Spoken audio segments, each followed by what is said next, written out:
उत्तराखंड सरकार के भरोसे पर लंबे समय का इंतजार करने के बाद भी जब अंकिता के आरोपियों का बाल बांका नहीं हुआ तो अंकिता के पिता खुलकर खुद ही मैदान में उतर गए हैं।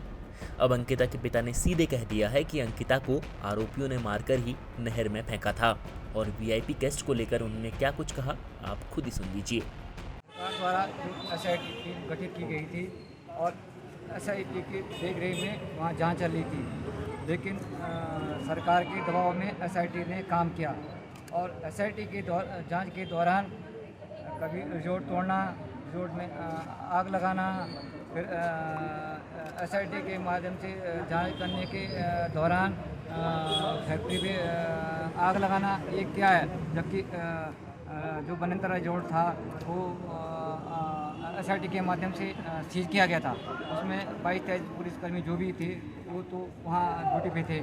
तो मैं ये कहना चाहता हूँ कि जब रिजोर्ट सीज किया गया था तो उसमें आम आदमी अंदर तो जा ही नहीं सकते हैं, एक परिंदा भी नहीं जा सकता है, तो एक उनका घर का सदस्य भी अंदर नहीं जा सकता है। तो मैं ये कहना चाहता हूँ कि उसी के दौरान सीज के दौरान पुलकित आर्य की मिसेज जो वहाँ गई और उसके बाद तो फैक्ट्री में भी आग लग गई और जो कि फैक्ट्री के पीछे अंकित और सौरभ का कमरा था। अब मुझे ये लग रहा कि इन्होंने बनंतरा रिजोर्ट से अंकिता भंडारी को लेकर पीछे फैक्ट्री में गए और फैक्ट्री के अंदर अंकिता या अंकित और सौरभ जो कमरा था वहाँ इन तीनों ने मेरी लड़की को मारा है और तो उसके बाद नहर में फेंका है। मुझे एक सम्मान लग रही है और ये मेरी 3 मांगे हैं। इन्होंने सबूत तो मटा दिए, कोई सबूत लेके कोर्ट नहीं जा रहे हैं, लेकिन सबूत तो मटा दिए, लेकिन अभी वहाँ 3 बंदे हैं वो आरोपी हैं, उनसे उगला सकते हैं और उनका तीनों का नार्को टेस्ट किया जाए, सीबीआई से जांच की जाए और वीआईपी का खुलासा हो। दो में उन्हीं का या तो भारतीय जनता पार्टी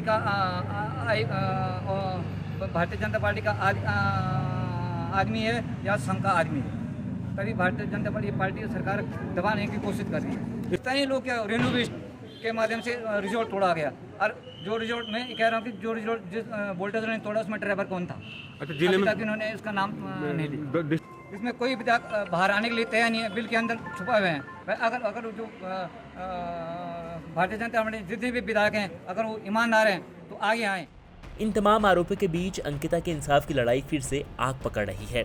पहाड़ की बेटी को इंसाफ दिलाने के लिए ऋषिकेश में लोग धरने पर बैठे हैं और गुरुवार को गढ़वाल विश्वविद्यालय के छात्र एक विशाल आक्रोश रैली निकालने वाले हैं। यह रैली अंकिता केस की सीबीआई जांच और दोषियों की नार्को टेस्ट की मांग के लिए होगी, जो धामी सरकार पर भारी पड़ सकती है। सभी छात्रों को एक बड़ी संख्या के साथ कल गढ़वाल विश्वविद्यालय से एक रैली निकालेगा और एक बाजार भर में पूरा घूम के और उस बहन के न्याय के लिए हम एक बात रखेंगे और उस बहन की लड़ाई हम न्याय की लड़ाई लड़ेंगे। और जो हमारी मांग रहेगी, हमारी ये मांग रहेगी कि जो बहन का जो केस है वो सीबीआई की जांच, उसमें तत्काल उसमें सीबीआई की जांच मतलब सीबीआई को केस सौंप दिया जाए। और दूसरी जो हमारी बात है कि जो 3 लोग अभी आरोपी बता रहे हैं, उनके पिताजी ने भी बताया 3 आरोपी अभी तक पकड़े गए हैं, तो उनका जल्द से जल्द एक तो नार्कोटिक टेस्ट उन लोगों का हो और जो एक वीआईपी मतलब एक बताया जा रहा है कि वीआईपी एक कस्टमर वहाँ पर आया था, जिसके कारण ये पूरा मतलब केस अभी तक उछाल में था। तो हम ये चाहते हैं कि वो वीआईपी कौन था, उनके पास कुछ न कुछ सबूत होना चाहिए।